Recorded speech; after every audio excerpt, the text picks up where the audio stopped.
y la composición. A los 16 años le gana al maestro Lepona al piano. Ella hablaba el inglés, el francés, italiano. Sabía tejer, bordar, coser, cocinaba exquisitamente. Me rindo ante el asombro que me provocan su vida, su belleza, sus dotes. Pero no la conocí.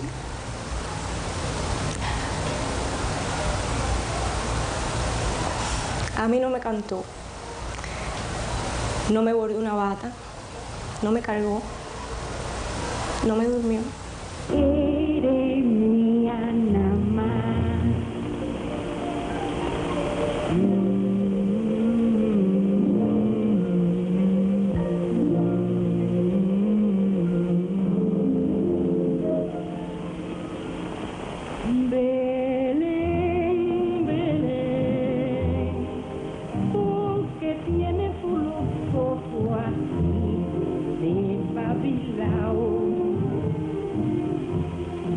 Realmente yo la conocí a través de la invocación de su espíritu.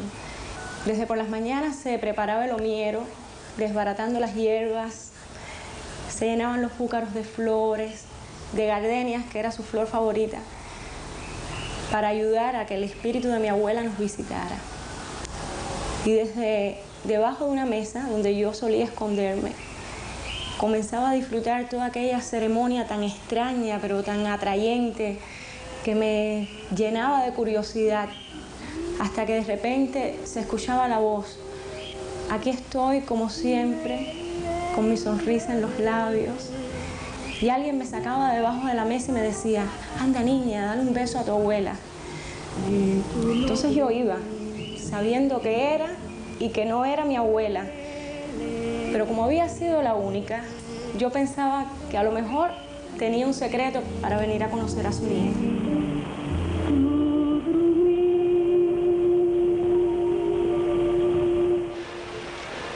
Más de un compositor hubo que deben el respeto que han inspirado posterior a la interpretación de Rita Montaner. Gilberto entre ellos. Él no tendrá en la vida quien se la interprete como lo interpretaba Rita Montaner.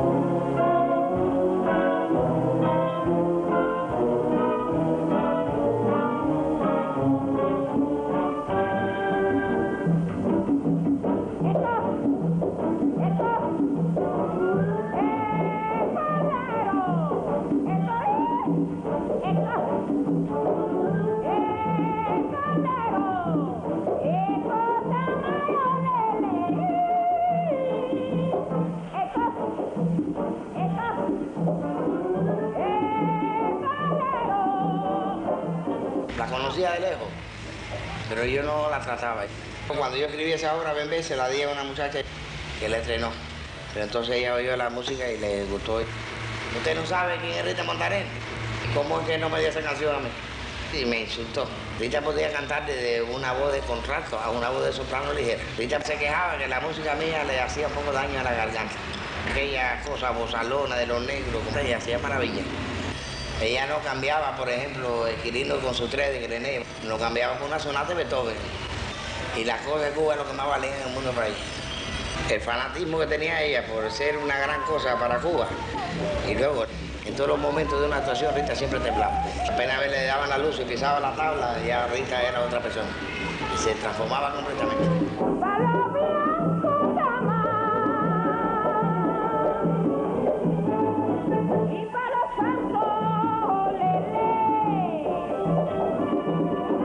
Cuando ella cantaba esas cosas folclóricas, negras, estaba en presencia de uno de sus ancestros. Y Rita tenía eso.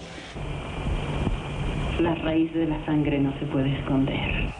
Yo no tengo muchas razones para hablar muy bien de Rita Montaner, pero recuerdo, entre otras cosas extraordinarias de ella, la labor que hizo con la obra de Gilberto Valdés. Fue el autor de Sangre Africana. De esa obra Rita Montaner hizo una verdadera creación, partiendo de ella misma, puesto que no tenía antecedentes, como sucede a veces. Ella le puso todo el dramatismo, toda la calidad histriónica, toda la musicalidad, la gracia y la hondura que este número demanda. porque ella estrenó todo lo más difícil de la música cubana. Y desde luego los músicos añoraban que ella los estrenara porque era la forma de darse a conocer también a través de Rita Montaner. Es que mira, eso tiene que tener un poco de cuidado, ¿no? Porque se trata de hablar de ella y yo quiero ver, todos, nadie somos perfectos, todos tenemos defectos y virtudes, ¿me entiendes? Y ella pues tenía muchas virtudes, pero su defecto, a veces eso es un análisis muy particular, no es para que lo pongan ahí ahora, en este momento, porque no quiero, ¿tú lo estás poniendo? No, ¿verdad? Sí lo está poniendo. No lo está poniendo. Yo he pensado, por la época que a ella le tocó vivir, que había más, sí, habían prejuicios raciales, mucho más connotados, que ella se sentía una mujer que recibía una preparación, una educación esmerada, porque se lo dieron, pero que en algún momento a ella la laceraba un poco el decir, soy mulata. Y entonces eso la creó una cosa de estar siempre en guardia. No sé, veía enemigos donde quiera veía enemigos, rivales. En las mujeres veía rivales. ¿Me entiendes? Entre los artistas surgía alguien que empezaba y la ponía en guardia. Está surgiendo. No sé. Yo te voy a decir que tu abuela tenía una cara con una expresión muy, muy particular, muy de ella. Ella tenía una mirada, unos ojos, que lo mismo si estaban serios, que si se reía, te acariciaban a la vez que te reflejaban su estado anímico, su reacción, si estaba contenta, si estaba un poco suspicaz, si estaba triste, pero tenía esa cosa, te expresaba mucho con su mirada, y al mismo tiempo era una mirada así que acariciaba. Yo creo que tú tienes que estar orgullosa de tener una abuela como la que tuviste, de verdad, aunque no la hayas podido conocer. Porque de verdad, además, valía mucho como persona, como artista. Era una artista muy exigente consigo misma. Muy exigente porque sabía mucho de arte, porque había estudiado muy profundamente. Era una músico perfecta, tocaba un piano fabuloso. Tocaba el piano maravillosamente bien y luego había estudiado canto muy, muy profundamente.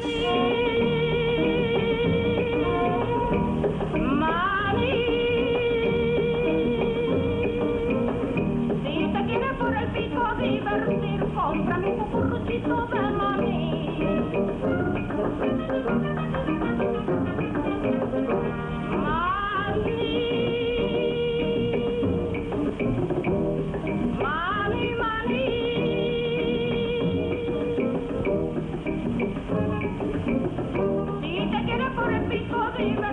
Cómprame un cucuruchito de maní.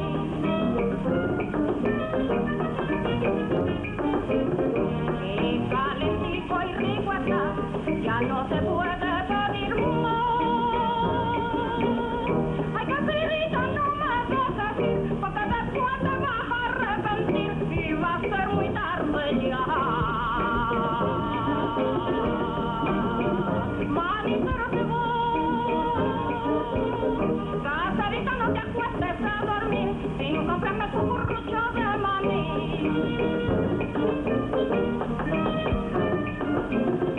Cuando la calle sola está, casera de mi corazón,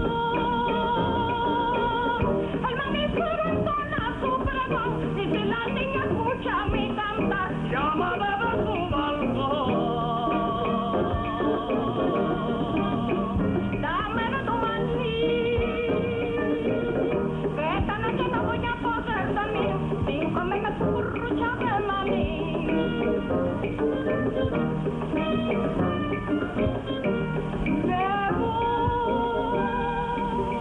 Desafortunadamente queda muy poco de lo que Rita grabó.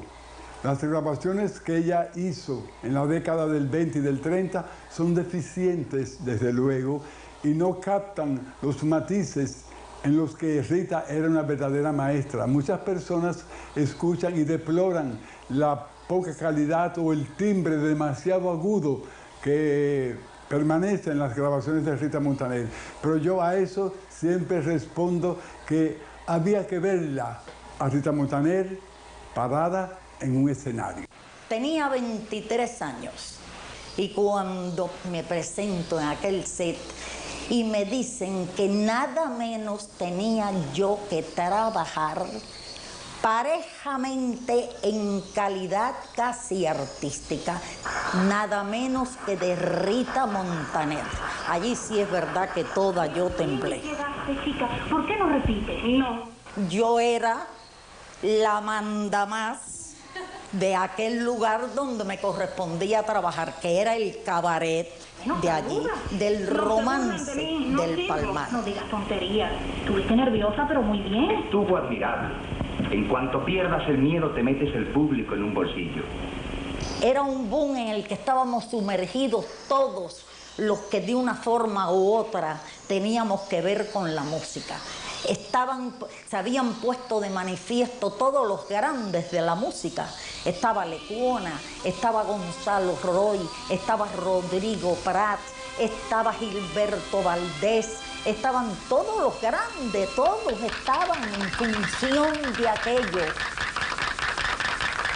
Dicen que con la parodia de La Vaquera ella estaba criticando a la prensa. Directamente a la prensa, porque los periodistas endiosaron a Josephine Baker. Eran crónicas y más crónicas acerca del talento, del canto, del baile, todo, y era completamente incierto. Y como ella era tan sagaz y se le ocurrían esas cosas únicas, ideó eso, que sí fue fantástico lo que hizo. Ya le veían todas las cosas que sistemáticamente habían estado diciendo de La Vaquer, y La Vaquer, por supuesto, se le cayó su altarito aquí en Cuba, nada menos que con la Montaner.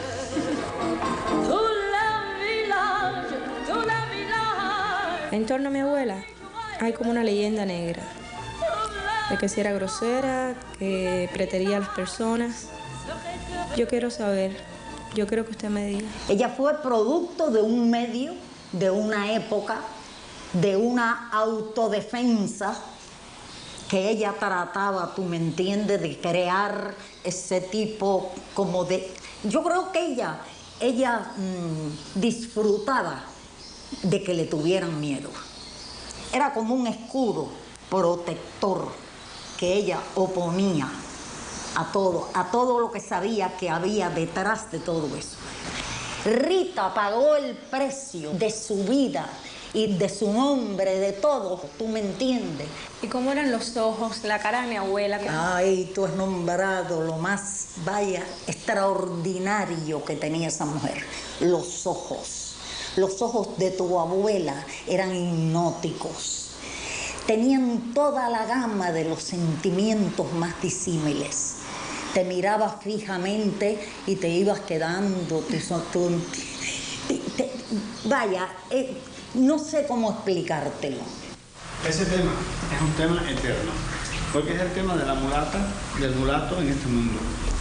Ella había hecho Cecilia Valdés. De Cecilia Valdés aprendió que ella, lo mismo, su problema era el de ella, parece blanca, se decía de Cecilia Valdés, y se decía de Rita. Fíjate que la tienen que pintar. Para ser negra, ella la tienen que pintar. O sea que ella vivió el drama de Cecilia Valdés en el mundo del arte. A partir de los años 40, el teatro, la radio, sobre todo con los grandes novelones dramáticos, se llenaron de problemas de carácter social, los problemas raciales. Este tipo de asuntos llegó al cine y llegó a México muy particularmente porque México era la gran industria de aquí del Caribe, la gran industria cinematográfica. Cuba no tenía una industria estable. Rita Montaner pasa a ser allá variantes del personaje que había impuesto el novelón más grande que ha tenido la radiodifusión de América Latina, El derecho a nacer, de Felipe Cañé. La pintan de negro y hace angelitos negros, negro es mi color, y hace este tipo de personaje al mismo tiempo que alterna su presencia como gran figura. También sé que hace mucho murió esa madre. La misma noche que Luna se acabó y por la misma causa. La vida es dura a veces, pero es preciso seguir. Hablaremos más tarde. Los asuntos de familia no deben de ser tratados delante de extraños. Déjame ir. Comprende, Nana. No se acostumbra que las criadas de la novia vayan a la boda. Es que yo no soy tu criada. ¿Dónde? Rita, sí. La madre de Blanca. De tu hija. Mientes. Esa mujer Es Blanca. Blanca por fuera como tú. Negra de malos pensamientos por dentro como tú. De mí no tiene nada. Ella, la negra curra que son la flor y crema de la ciudad. Amor, va provocando cuando ofrece con tu gracia una flor. Ven, mi negra curra y graciosa, ven, mi negra que yo te quiero. Porque si te mueres tu curra, sí, tú no eres la reina ni el mando. Yo nunca hice enseguida, se fue a pasear con su novio. ¿Y qué le ocurrió en el paseo a Juan? Pues es que triste renunció. Por los amor, te diera pedazos del corazón. Por su amor, mulata sin par, su boca de miel quisiera besar. Mírame una vez, con ese mirar, que yo esa mirada puedo olvidar. Pero pídeme, papá, no te quiera, no pidas que te olvide, que me deje tu amor en mis besos, porque no lo puedo hacer.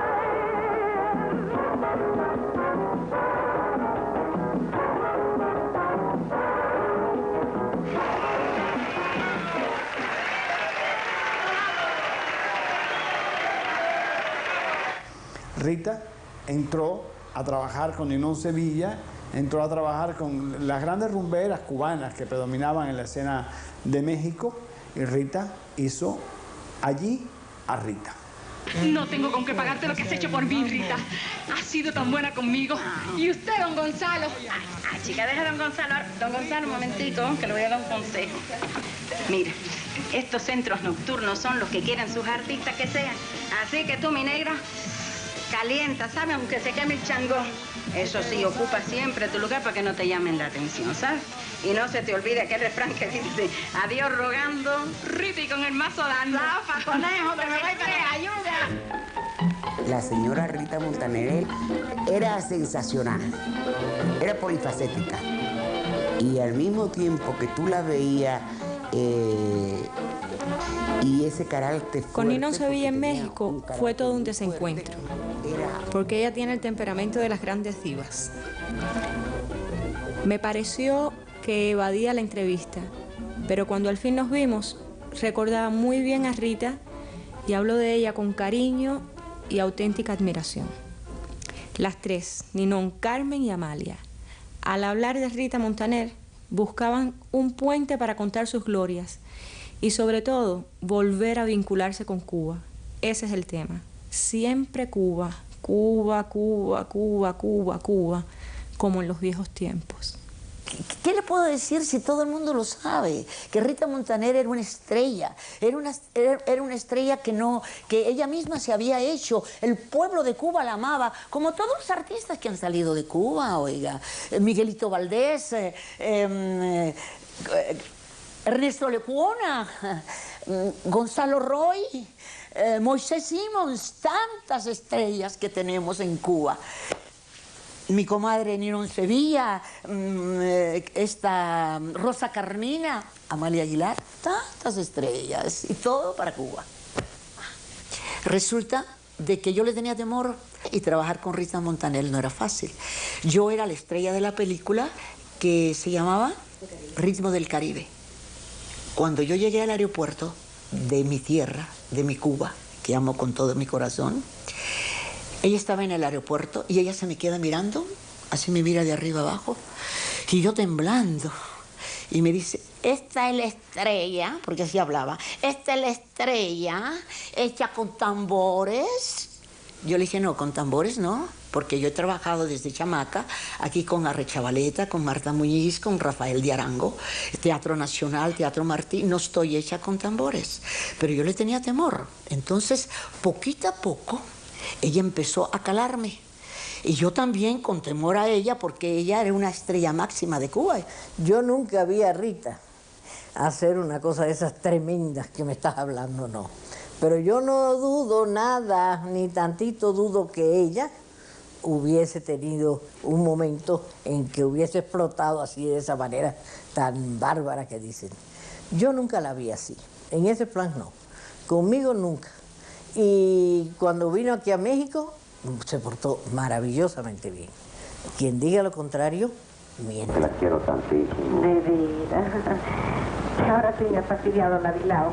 Palabra, me traigo por usted un encaprichamiento que ya ni veo, comadre. Ah, confiesa que Porque Rita no es solamente la Rita que tú ves en la pantalla, ¿no? Y que está muy bien en la pantalla, está estupenda como actriz.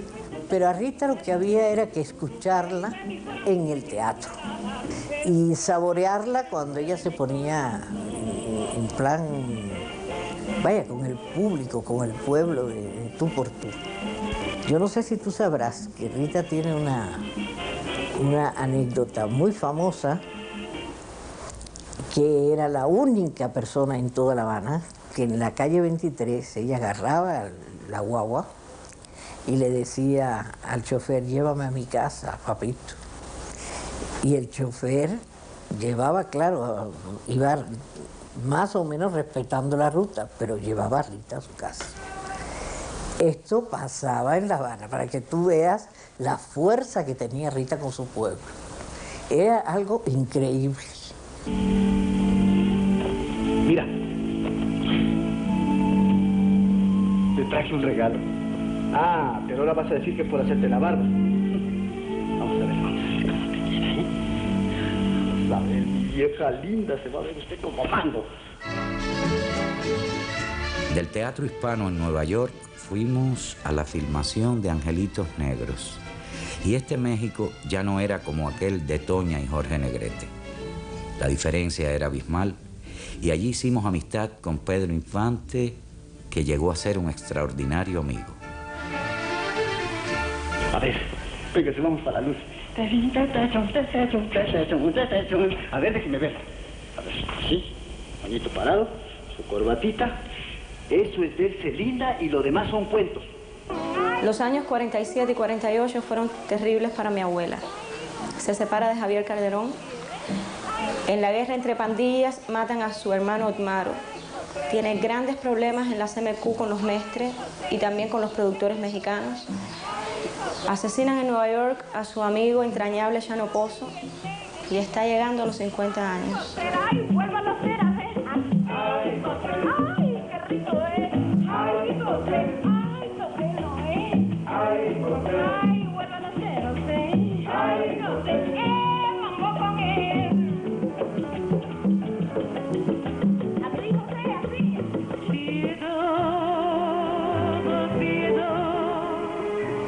Nadie quiere decir exactamente qué fue lo que pasó entre Toña la Negra y Rita Montaner. Bola dice que Toña era una admiradora de Cada Noche, que salía de su teatro y corría para ver actuar a mi abuela. Tanto la admiraba que no le tomó en cuenta una de esas imitaciones tan crueles como geniales que ella hacía. Pero seguro hubo algo más, que quizás todos saben y nadie me dice.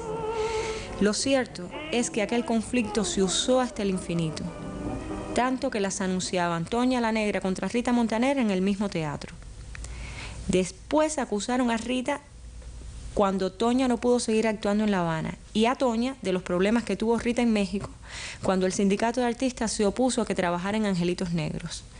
Los periódicos alimentaban eso, le echaban más leña al fuego y así las enfrentaron por más de una década. Después que regresamos a Cuba vienen las dificultades entre nosotros. Rita era muy celosa, violenta. No le temía ninguna dificultad. Nos separamos. Cada uno andaba por su lado. Pero a veces cogía un avión y se aparecía en Camagüey. No tengo dudas de que me quiso muchísimo, más que a nadie. Cuando un rayo la partió, pero es más triste un gemido si la enfermedad del alma.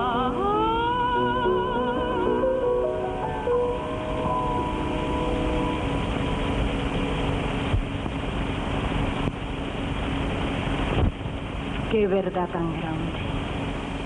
Mejor que me calle, que no diga nada, que no si tú sabes de lo que yo sé.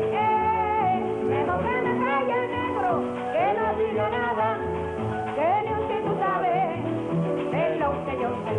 Rita Montaner tenía un programa en la CMQ de Monte y Prado y en el cual ella hacía un personaje que se llamaba Lengualiza o la Chismosa. Mientras hacía una especie de obstinato rítmico, ella podía hablar y ahí donde ella empezaba a fustigar, a criticar, a reírse y a denunciar los desmanes políticos de aquella época.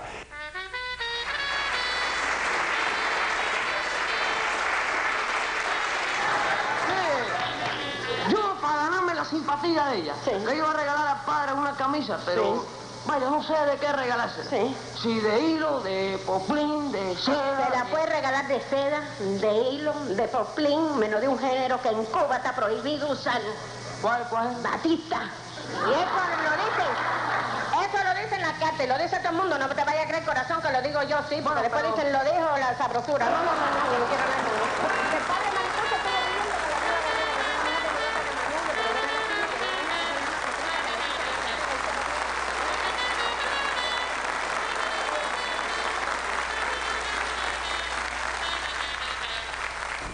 ¿Y tú por qué me miras con esa cara? ¿Yo? Ay, mejor que me calle, porque yo tengo mi carácter también y... No, tú no te callarás. Tú siempre tienes algo que decir. ¿Será que le tienes miedo? Mira, Gallego, para que lo sepas de una vez y para siempre, Micaela no le tiene miedo a nadie, óyelo bien, ¿eh? A nadie. Conmigo el brinco es más corto, yo no me llamo Violeta. Yo me llamo Rita, aquí en La Habana y donde quiera, ¿oyó? Ese personaje que se llamó Lengualiza le dio a Rita Montaner un prestigio extraordinario y un valor intuitivo, político y musical como hasta ahora no ha habido otro.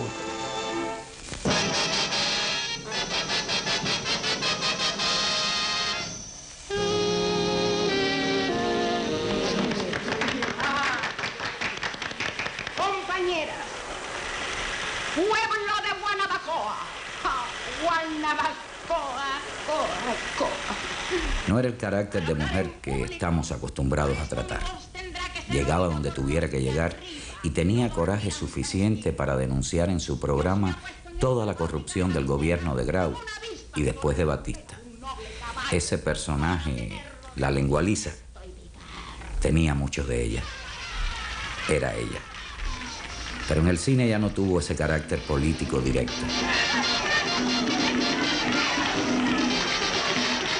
Óyeme lo que te voy a decir. Conmigo corta el mambo ese, ¿sabes? Porque si sigues hablando de esa manera te voy a sacar la lengua de vaca esa que viene. Conmigo es distinto. No me digas, ¿Qué digo? Mira la mosquita muerta. Mosquita muerta de nada, chica. ¿De dónde tú me conoces? Sigue tu camino y tu salación por ahí, que yo no quiero dar la nota en la fábrica, chica. Yo me conozco mi carácter. A mí no me metes ni a mí,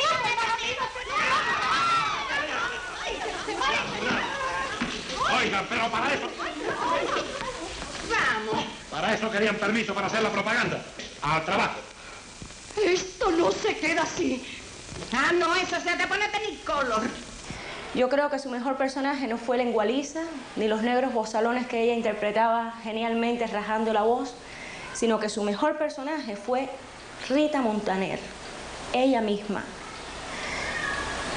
Y solo así sobrevivió, solo así se forjó un carácter, se forjó un nombre y fue Rita la única. Y eso, ¿quién puede dudarlo?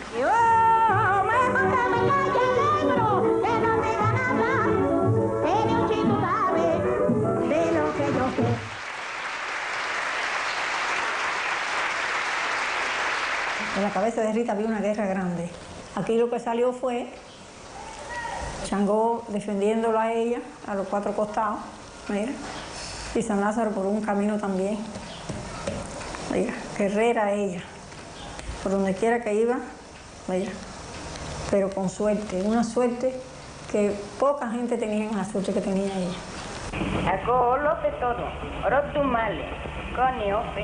Mi abuela tenía una deuda con Oshun. Oshun la reclamaba como hija y ella lo sabía, pero no quería. Una y otra vez rechazaba la idea de hacerse santo porque había tenido una educación católica. Pero ¿quién en aquella época de los años 30 o 40 aceptaba públicamente ser una santera? Nadie. Tirarse las cartas o leerse la mano o adivinar en el café podía pasar hasta como una extravagancia de artista. Pero santera, y en aquella sociedad, ni pensarlo. Pronto terminarán tus penas. Yo creo que por eso se sentía tan libre, tan relajada con Chano Pozo. Chano era su amigo y más que su amigo, su cómplice. Ella admiraba muchísimo a Chano Pozo, lo tenía como lo que realmente le era, un gran artista, un genio. Chano era religioso hasta la médula, un abacuá. Y tenían esa relación de confidencia. Claro que era más fácil decir malintencionadamente que ellos eran amantes, pero ni amantes, ni relación de romance, ni sexo, ni nada. Chano era su amigo, la defendía de todo y de todos. Y muchas veces le dijo que cuando él ya no estuviera, le iba a seguir cuidando desde ahí. Yo sé todas estas cosas porque se hablaban en mi casa. Y sé que si mi abuela hubiera amado a Chano Pozo, jamás lo negaría. Y hoy lo sabríamos. ¿Dónde están las pesadas? Allá en Guinea. Cuando al final de su vida mi abuela decide hacerse santo, ya Oshun no la acepta. Por díscola, por desobediente, por rebeldía del santo, ¿quién sabe? Ella se hace Obatalá por enfermedad, y ese santo sí la acepta. No creo, como dicen muchos, que ella se hiciera santo por moda. Tu papé lloró, lloró. Tu papé lloró, lloró. Tu papé lloró, lloró. Lo que sí yo pienso es que a través del arte, y muy específicamente a través de la música, fue viajando cada vez más profundo hasta sus raíces y se conectó con sus orígenes. Que fue el arte lo que le permitió dar ese giro y encontrarse finalmente con su esencia. Y que al final, públicamente, pudo reconocer sus creencias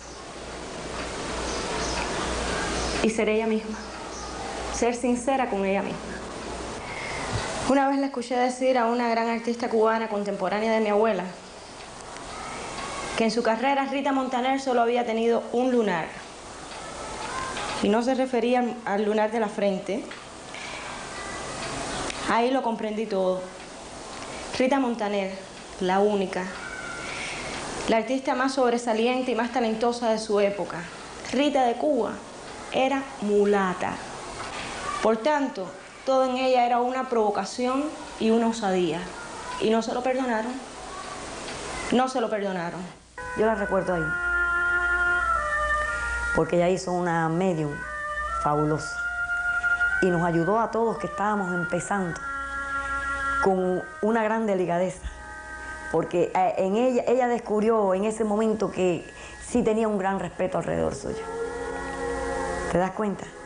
Esa señora tocó a primera vista a Menotti, porque Menotti es un compositor muy complicado, moderno. Y tocar a primera vista a Menotti no es fácil, porque es muy complicado. Además, un compositor fuera de su época. Buenas noches, Madame Flora. Y entonces todo el mundo se quedó así. Y Chonca dijo, va a ser una buena media.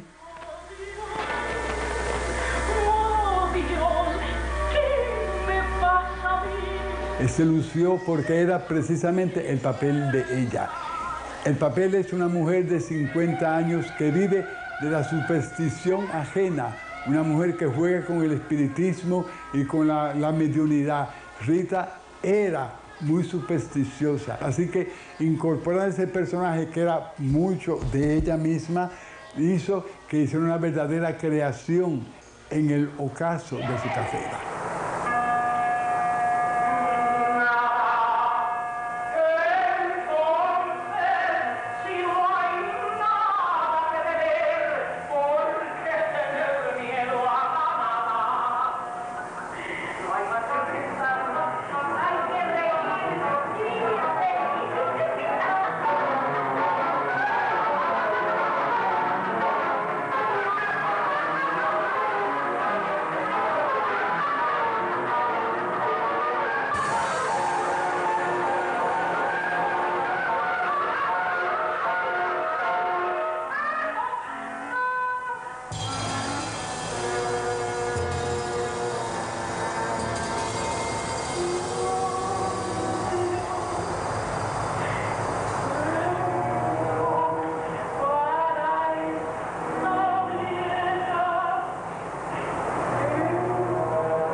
se acabó.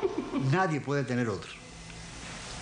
Estos son los únicos vestidos que creo que se conservan de Rita Montaner. Mira el traje que usó en Broadway en Nueva York con Javier Cugat cuando estaba con él. Mira la capa del Perú cuando se casó con Ray Tatú. Mira, si me pudieras querer, Bola de Nieve se lo dedicó a ella especialmente. Esto lo usaba en México cuando estaba con Gabriel Figueroa y María Félix y todas esas artistas que conoció. Aquí tienes la María Batista que Rodrigo Prats se la dedicó y adentro está dedicada por él. Y esto es maravilloso. Moisés Simón, dedicado a ella especialmente, y le dice: a su majestad, la reina de la lírica cubana, a la República de Cuba. Léase Rita Montaner. ¿Y sabe qué es esto? Una carta de puño y letra de Félix Cañé para Rita. He dejado para lo último esta carta de Rodrigo Prats. Por ser tú quien eres, te voy a enseñar algo que es muy grande para mí. La prenda de Rita. Un ámbar legítimo que lo conservo y estará conmigo siempre. Me acompañará toda la vida. Y el día que yo desaparezca, tiene que desaparecer conmigo.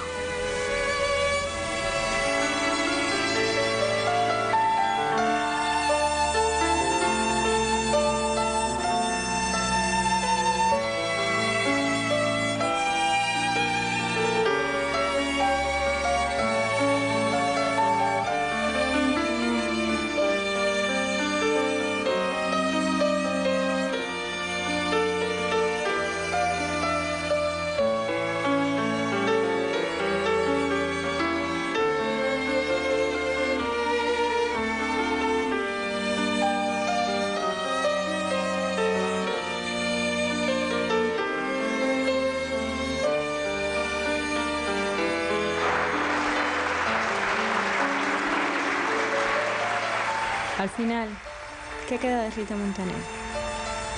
¿Qué quedó de su grandeza, de su esplendor, de su genio? Todo y nada. Cualquier día regresa, bajo otro nombre. Yo siempre he querido desentrañar a Rita, y al final estoy en el mismo punto, como una serpiente que se muerde la cola. Cada vez que creo saber algo de Rita, otra Rita aparece. Por eso ella es un mito. Verdad, por eso yo dice así. Aquel que con lupa y samba, musipa con sambalemba, el que come yuca y ñamelán, y a la simba con bamba. Aquel que con lupa y samba,